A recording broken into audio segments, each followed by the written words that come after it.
marcando, vamos a ir haciendo preguntas. Entonces terminamos todo y después vemos si podemos repasar alguna cosa, ¿está? Pero vamos a organizar primero nuestro contenido y de acuerdo a eso cómo vamos a encarar el examen. Bueno, entonces, buenas tardes. Saludé de a poquito ahí hasta acá. Vamos entonces, nuestra unidad 1.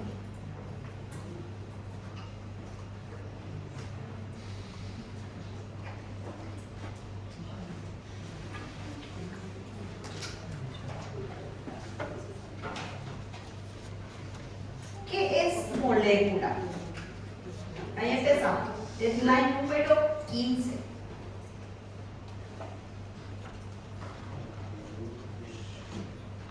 Entonces, ¿qué es molécula?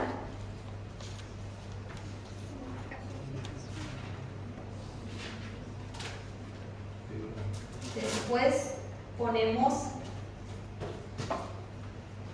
¿qué se entiende por regla del octeto? Y ahí tenemos el ejemplo, ¿verdad?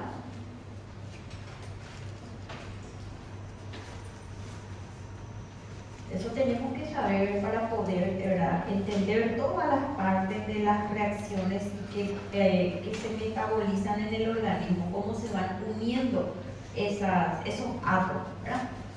Bueno, después ya tenemos entonces regla del octeto. Después vamos, ¿qué son los enlaces químicos y cuáles son los tipos?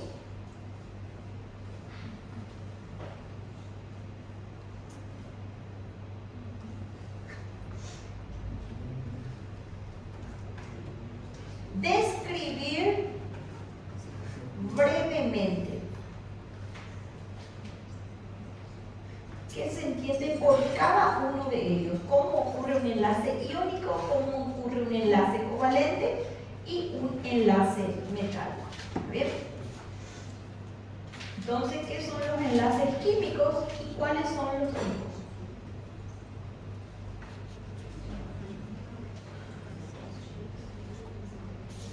Acá tenemos todos los ejemplos, ¿verdad? Solamente nosotros vamos a estudiar el concepto. ¿Cómo ocurre? ¿Entre quién y quién ocurre un enlace iónico, un enlace covalente, un enlace puente hidrógeno? Entonces, solamente vamos a conceptualizar eso ahí. ¿Qué es un enlace metálico? ¿Verdad? Pero como les digo, solo vamos a nuestro concepto.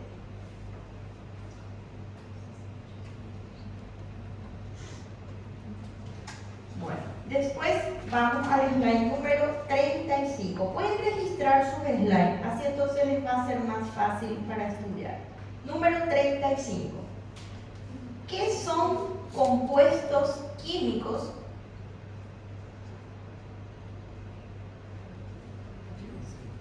¿Y cuáles son los tipos?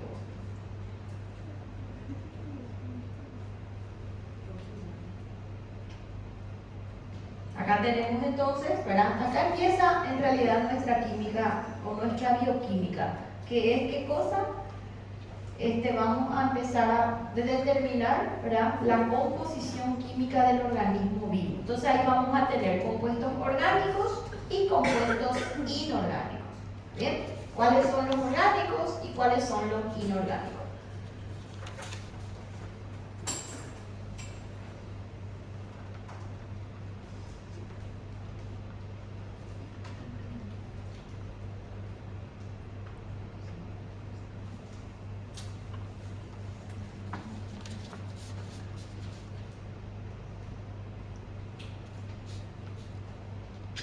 ¿Qué son grupos funcionales?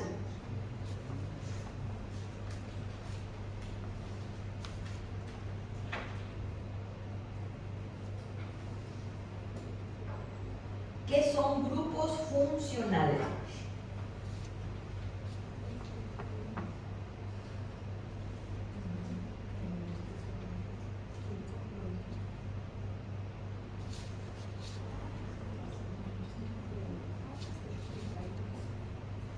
Bueno, después nos vamos al slide número 74. Composición química de los seres vivos. Composición química de los seres vivos. Entonces acá tenemos, ¿verdad?, los bioelementos que tenemos. ¿Cuáles son los bioelementos? ¿Verdad? Son todos los elementos que se encuentran en nuestra tabla periódica de química, ¿verdad? Algunos son los que son importantes para la composición viva, y estos bioelementos se juntan, se ordenan y forman ¿qué cosa? Las biomoléculas. Entonces, concepto de ambos y cuáles son. ¿Qué son bioelementos y qué son biomoléculas? ¿Y cuáles son? ¿Está bien? Entonces, bioelementos, ¿qué son? ¿Cuáles son? Y después, biomoléculas. También concepto y cuáles son.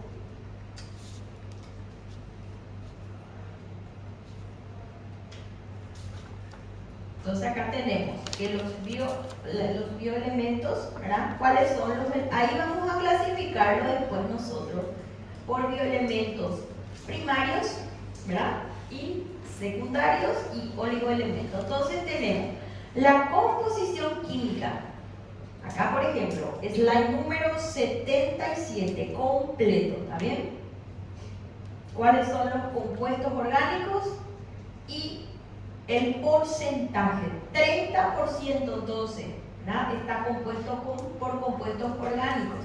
¿Y cuáles son esos compuestos orgánicos? Tenemos proteínas, lípidos, ácidos nucleicos y carbohidratos.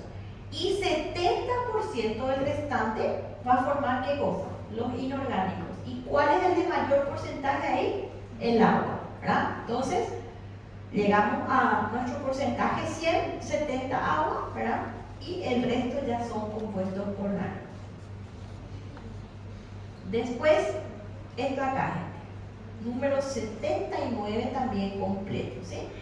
¿Cuáles son los primarios?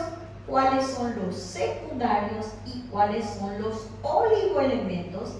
Y la importancia de los oligoelementos, ¿no?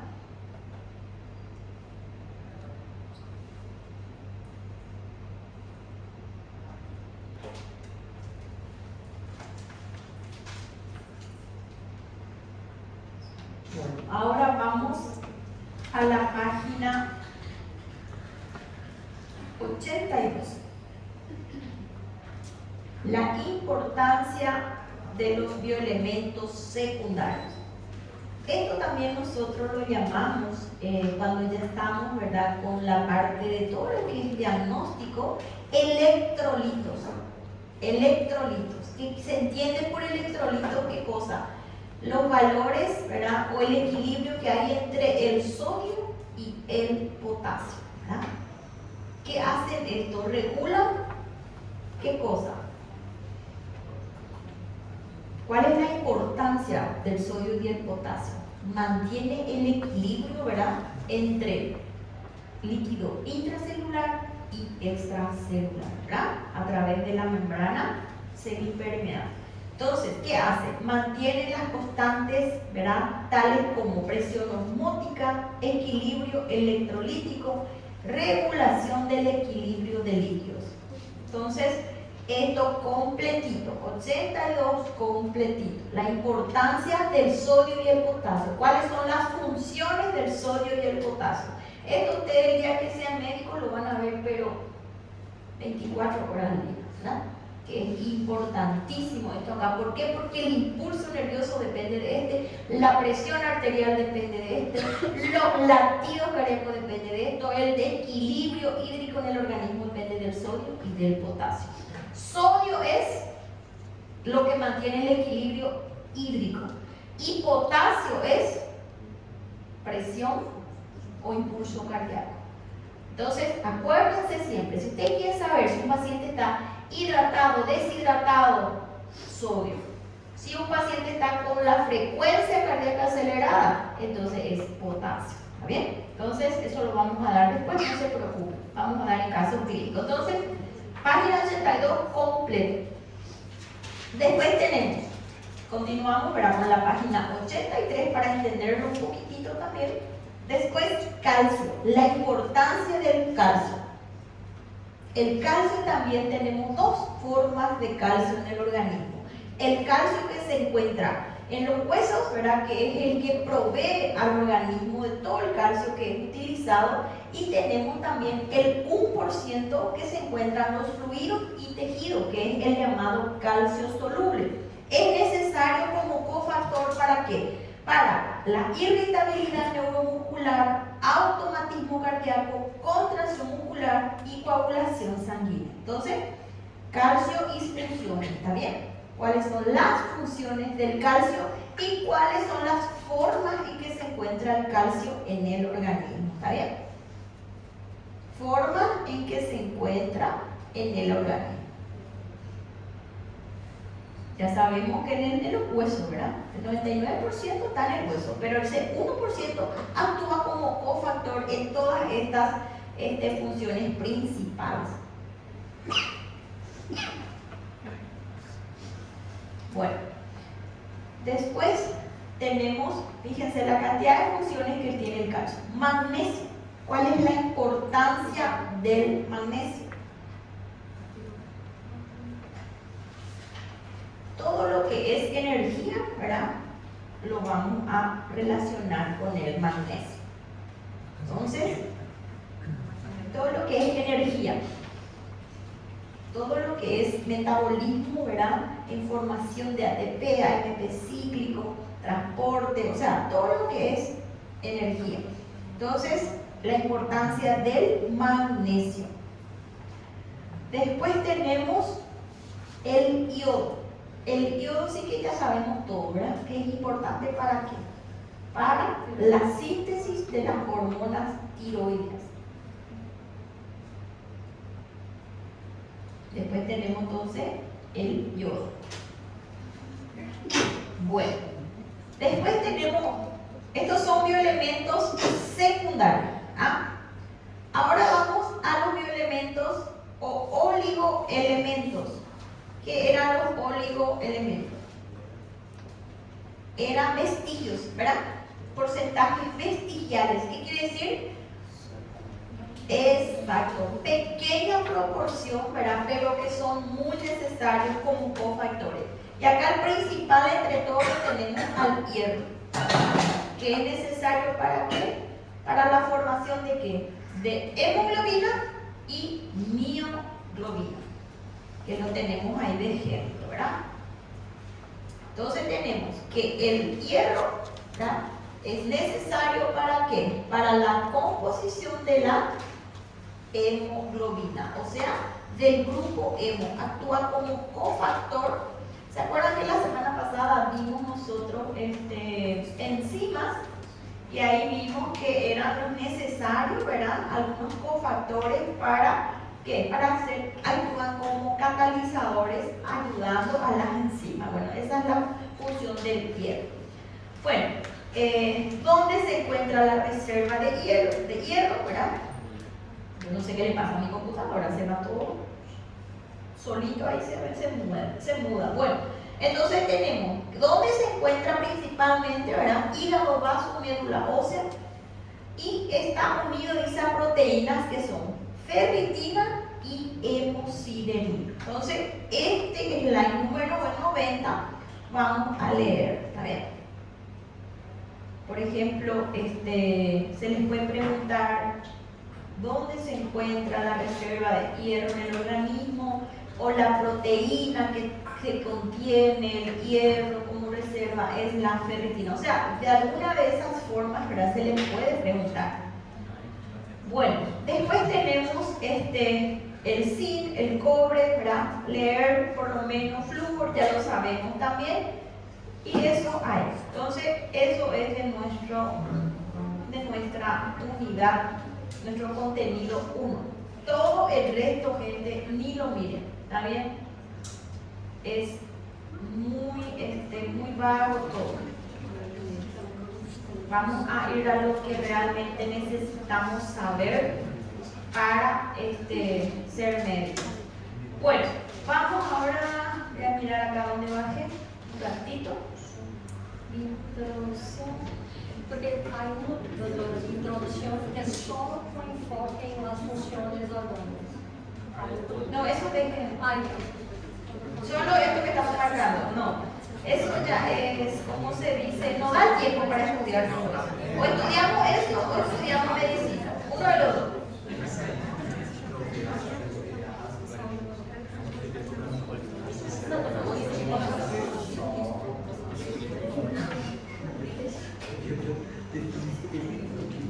No pasa nada.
Bueno, este es el que sigue, ¿verdad? Sí, este sigue. Ustedes por favor me verifican también si esto es lo que sigue. Bueno, vamos otra vez a la unidad 1. Continuando. Bueno, acá ya empezamos a hablar de las biomoléculas orgánicas. Ah, perdón. Perdón. Ahí. Sería unidad 1, parte 2, sí.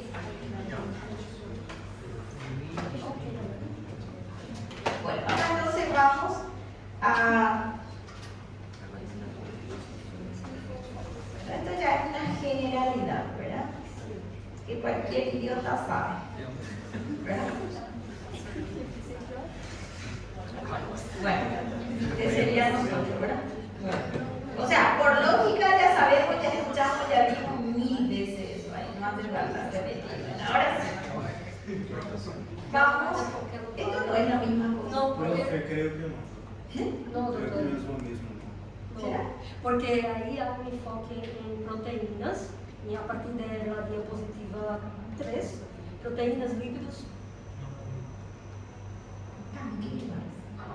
É livro diferente. Foi página 2, né? Assim, Então, exatamente esse.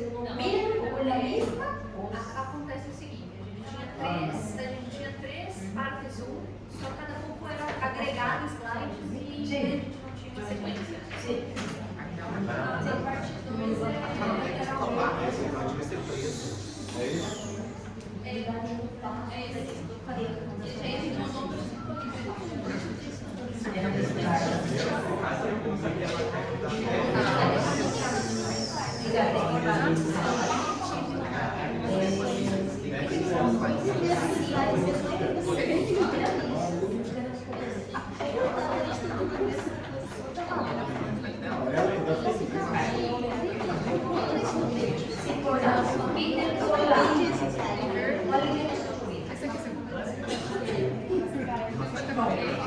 Y ese otro era doble entonces.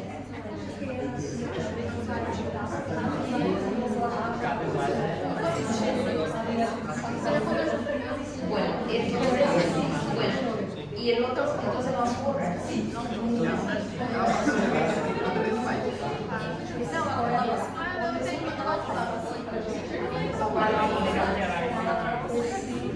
Queda solo con uno.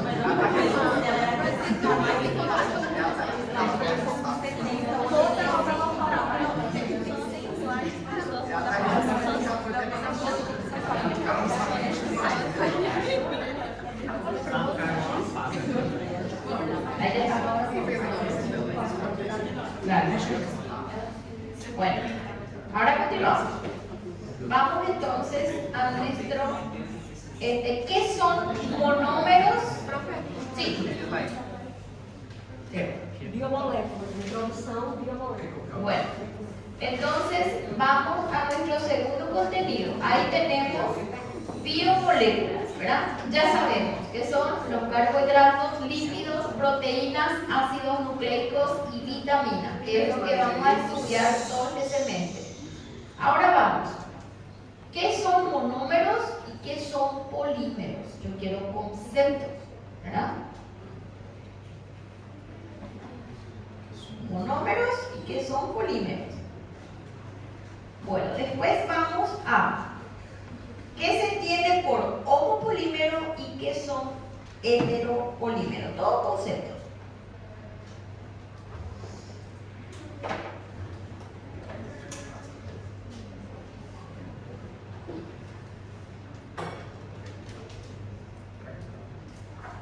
Después vamos a slide número 8. Funciones de las proteínas. Proteínas, ¿verdad? Funciones. Concepto, funciones.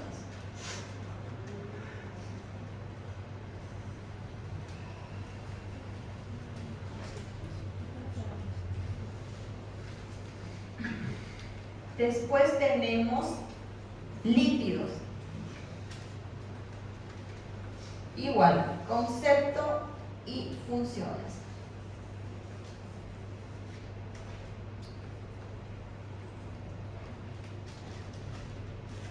Después igual, glúcidos. Concepto y funciones.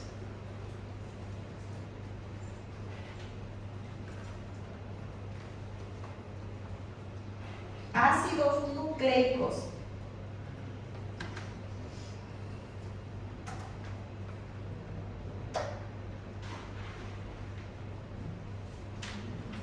También, concepto y funciones. ¿Saben qué? No vamos a entrar mucho en esto acá, porque eso lo vamos a dar otra vez como una unidad. ¿Entienden? Entonces acá lo que hacemos es una generalidad, tener un conocimiento básico de que lo que después nosotros vamos a ir, ¿verdad?, viendo a medida que va pasando. Bueno, ¿y qué son vitaminas? Al final, porque esto es una generalidad. Todavía nosotros acá no entramos a estudiar nada así bien específico. Bueno, ¿qué son las vitaminas y cuáles son los tipos de vitaminas? ¿Verdad? Liposolubles y hidrosolubles, ¿y cuáles son? Clasificación. Bueno, después vamos a agua.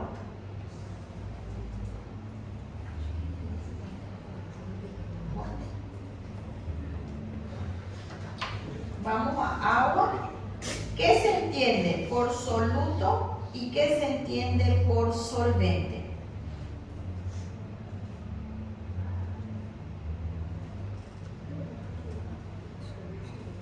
¿Qué se entiende por soluto y qué se entiende por solvente? Y acá vemos, ¿verdad?, el concepto, ¿verdad?, de agua, solvente universal, ya lo sabemos, ¿verdad? Después vemos la solución, ¿verdad?, que mantiene la membrana, ¿verdad?, que hablamos del sodio y del cloro. Entonces, cómo nosotros ingresamos el sodio en el organismo mediante la sal, ¿verdad? Y es lo que mantiene, ¿cómo se mantiene ese equilibrio? ¿Mediante quién? Mediante el agua. El agua es el que favorece la disociación. Entonces, ¿a qué se denomina solvatación? Es la capacidad que tiene el agua de ¿qué? De rodear a las moléculas, ¿verdad?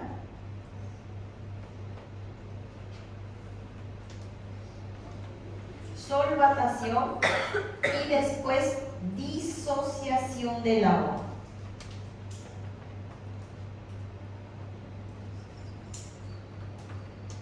El agua tiene, voy a mirar un poquitito que hay más adelante.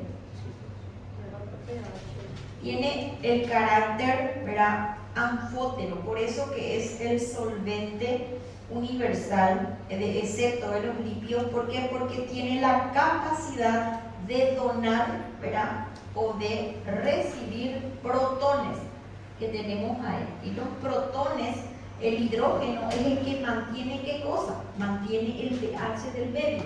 ¿Y qué es pH? Es el potencial del hidrógeno. Entonces, eso sí me gustaría que estudien, ¿está? Entonces, miren esta página 25.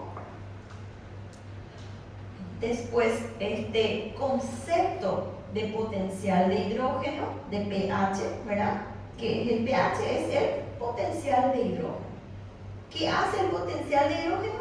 ¿Verdad? Nos da los diferentes tipos de soluciones, ¿verdad? ¿Qué quiere decir? Acidosis, alcalosis. Entonces, el equilibrio de eso va a estar dado ¿por qué? Por el agua, el que va a mantener el pH del medio. Entonces, acá vemos que hay diferentes tipos de secreciones, ¿verdad? Que se tienen su pH acá.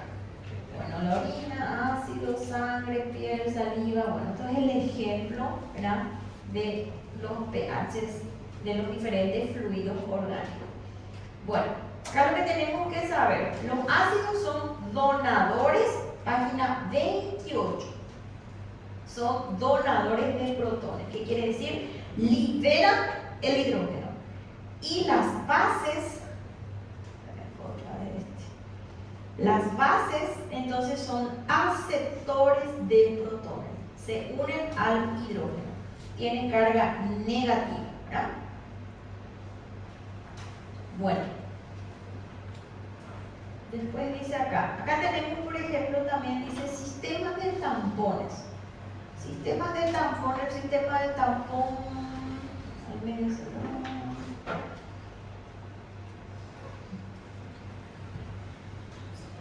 página 29, miren por lo menos, lean también esa partecita ya que lo vieron, ¿verdad? El mecanismo del equilibrio hídrico en el organismo está dado por el control de este mecanismo. ¿Quién lo da? La hormona ADH. ¿Está bien? Bueno, entonces el control del mecanismo hídrico o el equilibrio hídrico del organismo está dado por la hormona antidiurética. La sensación de sed, entonces, ¿verdad?, está activada ¿por quién? Por el sistema nervioso central, en donde, ¿verdad?, da la orden para que se tenga la sensación de sed. Esa sensación de sed está regulada también ¿por quién? Por los riñones. Cuando hay sed, entonces los riñones, ¿qué hacen? Ya no tenemos ganas de orinar, ¿verdad? Ataja esa poca agua que tenemos como orina. Entonces, todo eso mantiene el equilibrio hídrico en el organismo, ¿verdad? El sistema nervioso central, la hormona antidiurética, los riñones y la sensación de sed. Bueno, de esa manera estudien. Entiéndanlo de esa manera. Después tenemos ósmosis. ¿Qué es ósmosis? Es el paso del agua a través de la membrana, ¿verdad?, de un gradiente de mayor a menor y de menor a mayor. Es como se mantiene, ¿verdad?, en equilibrio nuestra solución. Entonces, eso es lo que vamos a estudiar. Concepto de ósmosis.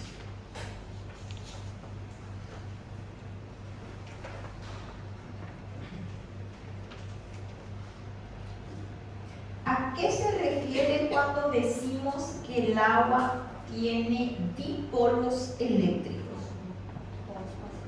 Exacto. La capacidad que tiene, ¿verdad?, de el oxígeno unirse a una carga positiva, en cambio el hidrógeno se va a atraer con una carga negativa. Entonces, ese es el carácter bipolar del agua, ¿verdad?, que puede actuar como un ácido o como una base.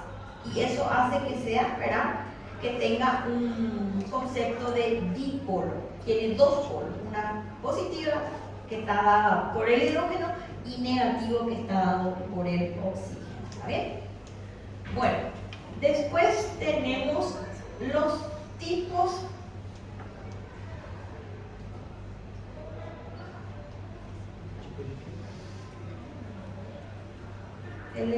mantenimiento del equilibrio hídrico es de acá. Slide número 45. La misma cosa de lo que ya dijimos, ¿verdad? Mantenimiento del equilibrio hídrico, ADH, riñones, sensación de sed, ingesta de agua. Perfecto. Acá el número 45, 46 y 47. ¿Para qué? Para poder entender lo que pasa, ¿verdad? Bueno, después tenemos la osmosis acá, ya lo dijimos. ¿Cuáles son los tipos de soluciones? ¿O de qué es la osmolaridad? Cuando hablamos de osmosis ya, ¿verdad? Sabemos o determinamos la osmolaridad. ¿Y qué es la osmolaridad? Es la medida del número total de solutos en un solvente. En este caso, ¿cuál es nuestro soluto? El sodio. El sodio. ¿Se acuerdan que nosotros lo estamos, todo lo que estamos estudiando, qué es lo que estamos haciendo? Estamos, ¿verdad?, enfocando en la parte ya útil de toda nuestro contenido. Entonces, el sodio es el que mantiene los diferentes tipos de osmolaridad. Entonces, ahí tenemos, esto sí, que es una disolución isotónica. Isotónica es cuando tenemos, Dios mío, este sistema no sé qué le pasa, se muda solo. Entonces tenemos isotónica, hay un equilibrio entre sodio y agua, normal. Nosotros todos en este momento tenemos una solución isotónica, ¿verdad? No sobra ni falta. Hipertónica, cuando hay mucho sodio. Y hipotónica es una solución diluida de sodio. Cuando hay, ¿cuál sería un caso de solución hipertónica? A ver. Hipertónica. Cuando yo tengo una solución que tengo mucho sodio y tengo poca agua. En una deshidratación. Cuando hay una deshidratación, siempre va a estar aumentado el sodio. El grado de deshidratación siempre va a estar dada por el sodio. Y hipotónica ya es cuando tengo una solución diluida. ¿Cuándo puede ser, por ejemplo, una solución hipotónica? Cuando tenemos pacientes que están súper hidratados, por ejemplo, ¿verdad? Cuando se le va mucho suero, entonces ya empieza a presentar edema. Bueno, entonces estos son los tres tipos de soluciones. Y nos da acá el ejemplo de nuestro glóbulo rojo, ¿verdad? ¿Qué pasa cuando es isotónico? Entonces, normal, equilibrio extracelular. Cuando es hipertónico, ¿verdad?, tenemos la célula sale el agua, ¿verdad?, la célula se encoge. Y cuando es hipotónico, se hincha, entonces puede llegar a reventar. Entonces, esos son los tres casos en donde tenemos o se mide la osmolaridad, ¿verdad? ¿Y cómo nosotros medimos eso? Mediante nuestro dosaje de electrolitos. Electrolitos. ¿Cuáles son esos electrolitos? Sodio, ¿verdad? Entonces acá tenemos nosotros nuestro dosaje de electrolitos. Esto nos indica el porcentaje, ¿verdad?, de líquido en el organismo. Este es, dijimos, equilibrio hídrico, cantidad de agua. Y este es impulso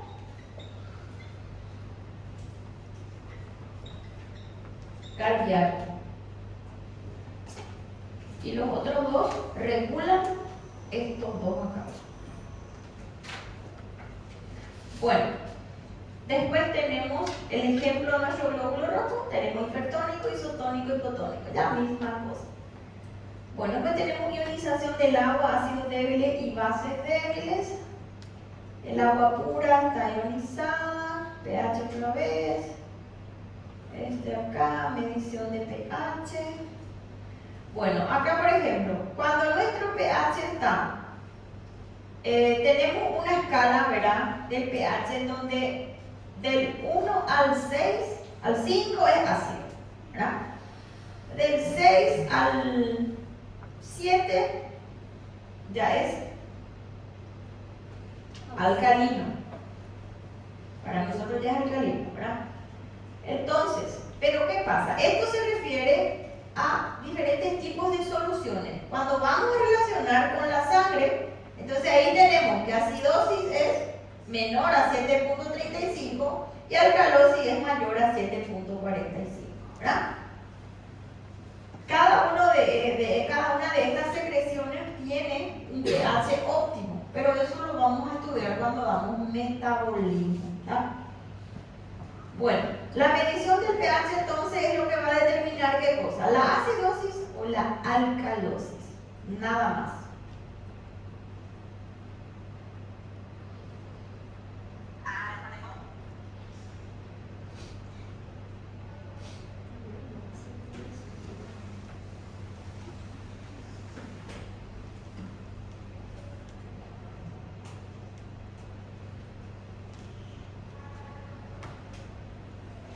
¿Qué son tampones? Reguladores, ¿verdad? Del pH. Concepto.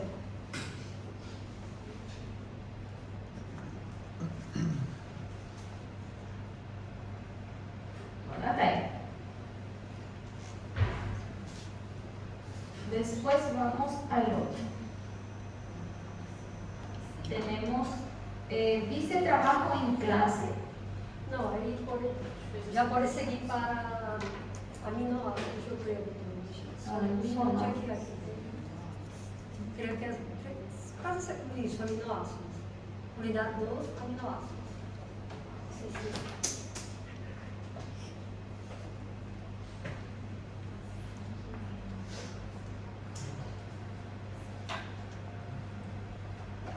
Quiero ver, es...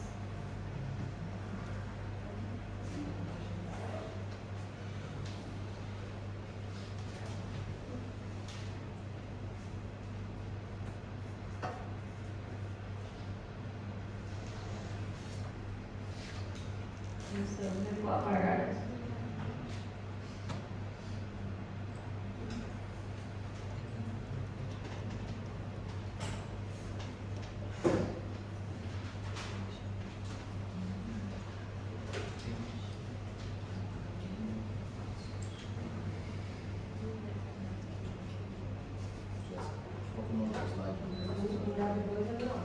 Así es.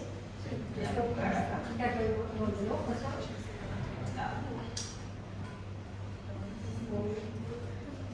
Vamos a ver si pongo bueno.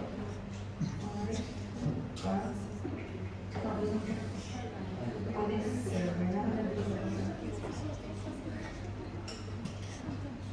Que no puede ser.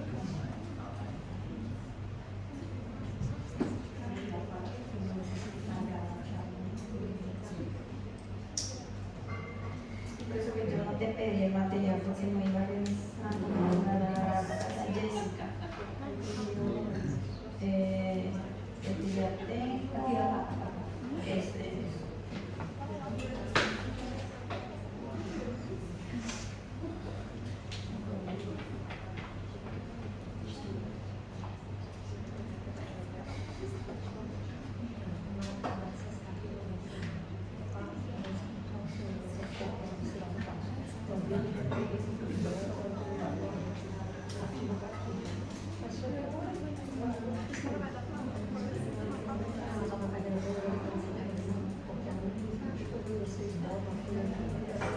Bueno, vamos a aminoácidos. Profe, si necesita ayuda para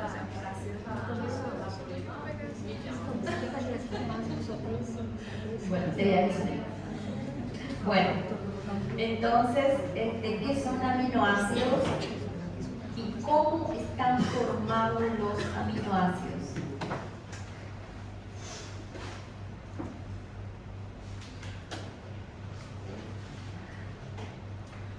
Entonces, ¿qué son los aminoácidos, verdad? Concepto y estructura de los aminoácidos, sí. Concepto, sí, son monómeros, ¿verdad? Con características estructurales propias, se unen mediante enlaces del tipo covalente, que se llama también enlace peptídico, y que forman las innumerables proteínas de nuestro organismo. Bueno, entonces, los aminoácidos forman proteínas, ¿verdad? ¿Por medio de qué proceso se vuelven otra vez a separar en aminoácidos libres y en péptidos? Por hidrólisis, ¿verdad? ¿Qué es hidrólisis? Exacto, es el método, ¿verdad? O es el proceso en donde el agua actúa degradando en aminoácidos libres o en péptidos. Las proteínas se pueden degradar, hidrolizar hasta sus aminoácidos constituyentes. Bueno, después vamos a el código genético específico. ¿Cómo está formado el código genético específico? ¿Cómo está formado el código genético específico? Por 20 L-alfa aminoácidos, ¿verdad?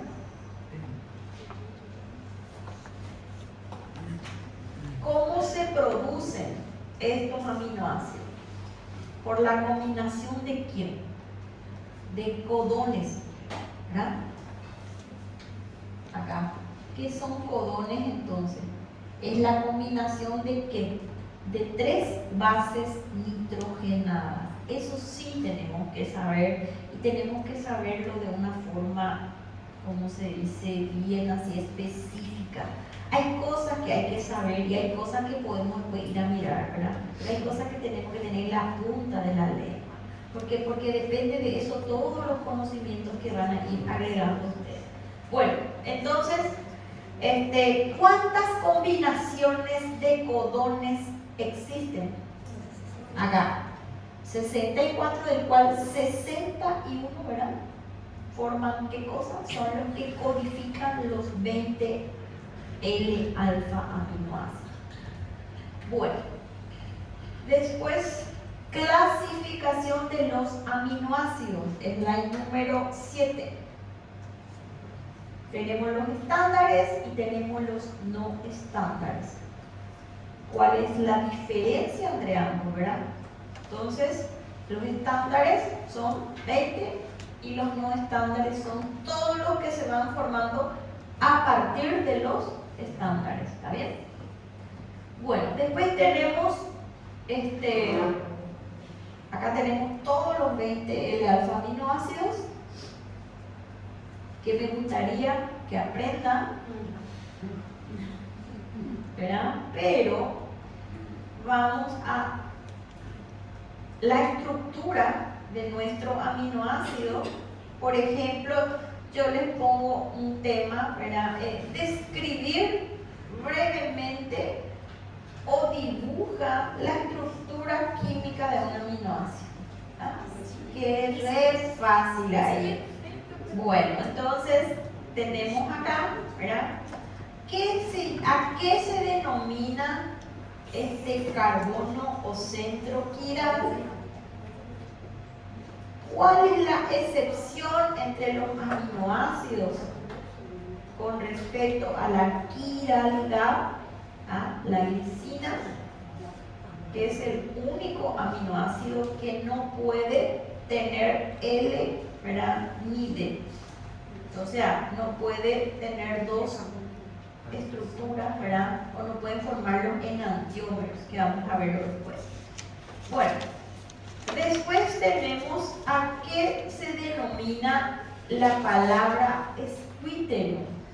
Es que tiene también la misma capacidad que el agua. ¿Qué quiere decir? Que pueden actuar, exacto, carácter anfótero, que puede actuar como un ácido o como una base.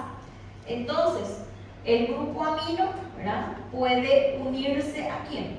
A el oxígeno, que es negativo, y el grupo carboxilo se une al hidrógeno. De ahí que las proteínas, ¿verdad?, sean necesarias. El medio tiene que estar el agua para que haya síntesis, degradación.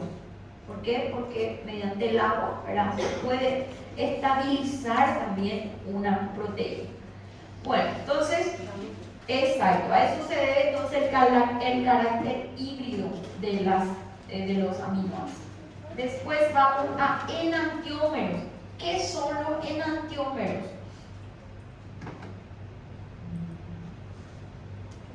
¿Qué son los enantiómeros? ¿Y cuáles son los tipos? Son mismas composiciones químicas, solo que con diferente posición, y eso tiene una gran relevancia porque el metabolismo, porque son enzimas específicas, una es para la D y otra es para la L, ¿verdad? Bueno, entonces esa sería la importancia. Después tenemos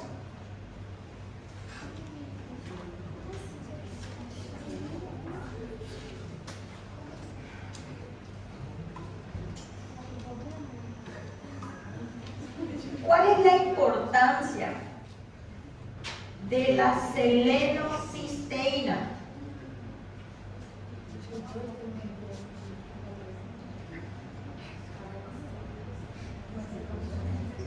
Cisteína, que es nuestro 21º L-alfa aminoácido. ¿Y por qué? ¿Verdad? Porque forma parte de funciones muy importantes, ¿verdad?, que es necesario para el proceso de la formación de las hormonas tiroides. También tenemos muchas enzimas de carácter peroxidasas y reductasas, o sea, son todas las que generan ATP, ¿verdad?, que son necesarias para el transporte de electrones. Bueno, después tenemos cuáles son los aminoácidos. Clasificación de los aminoácidos según la polaridad de sus moléculas.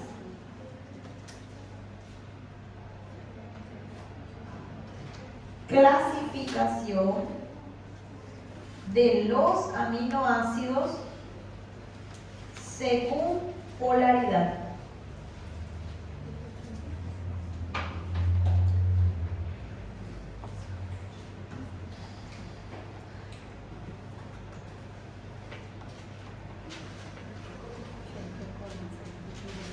Bueno, después, slide número 46. Clasificación de los aminoácidos desde el punto de vista nutricional. Acá ya vamos a tener, ¿verdad?, los estándares y no estándares, que en realidad son los mismos, solo que desde otro punto de vista, ¿verdad? Este sería desde el punto de vista nutricional. Acá tenemos los esenciales y no esenciales. ¿Cuáles son los esenciales? Por lo menos eso pueden aprender, porque al saber eso ya el resto ya es no esencial, ¿verdad? Porque es bastante largo para memorizarlo todo. Entonces, si sabemos los esenciales, y acá tenemos las excepciones, ¿verdad? La metionina, necesario ¿para qué? Para la cisteína, y la fenilalanina para la tirosina, que es importante para la síntesis de las hormonas tiroideas. Entonces, vamos a estudiar eso ahí. Los esenciales y las excepciones, la importancia. Bueno, Profe, Sí. Las excepciones sería la fenil. Sí, fenilalanina y la metionina. Ok. Eso Solo está- estas dos. Solo eso. Ahí, bueno, esto ahí ya no hace falta. Balance de nitrógeno. ¿Qué se entiende por balance de nitrógeno?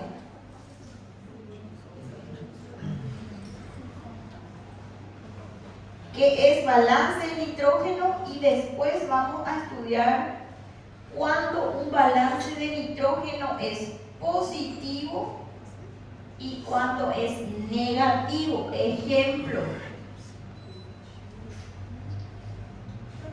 Sí, ¿Me puedes explicar rapidito lo que es balance de nitrógeno? sí, vamos. Claro que sí. Vamos a sacar todas las preguntas y después vamos a ir más o menos haciendo una generalidad. Porque hay tiempo, ¿me entienden? Vamos a sacar todo primero. ¿Qué tal se va la luz? Pasa algo y ni hablemos fuerte, ¿verdad? Bueno, vamos a explicar, no hay problema. Vamos a explicar así temas bien relevantes. Bueno, entonces, balance de nitrógeno y cuándo es positivo y cuándo es negativo. ¿Ah? ¿Cómo se puede determinar el balance de nitrógeno en el organismo? ¿Mediante qué parámetro?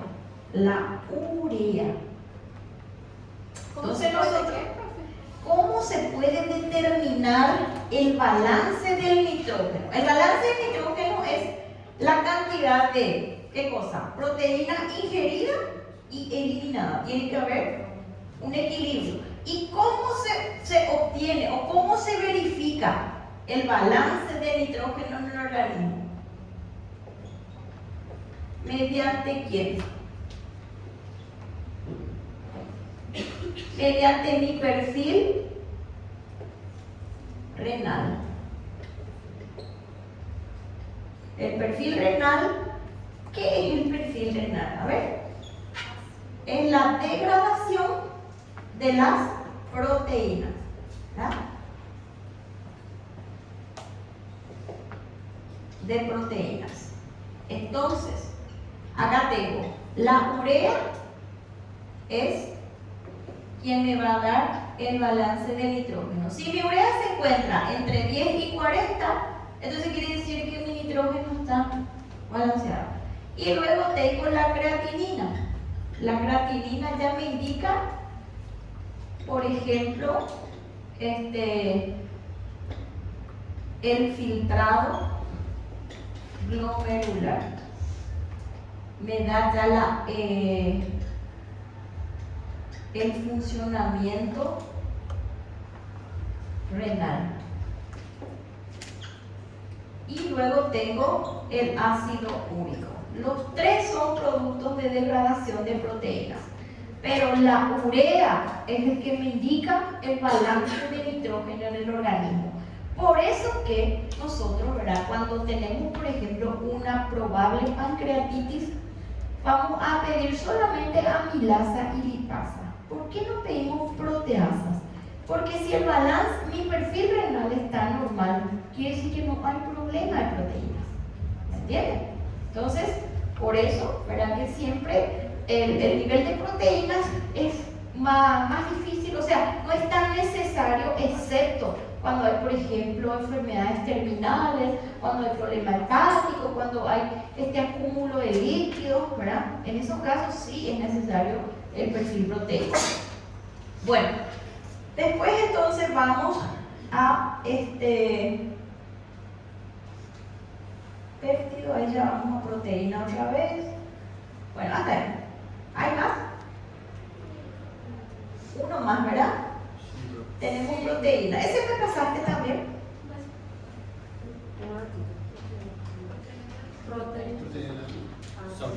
Primera parte, ¿verdad? Sí. Ese, si me pasas.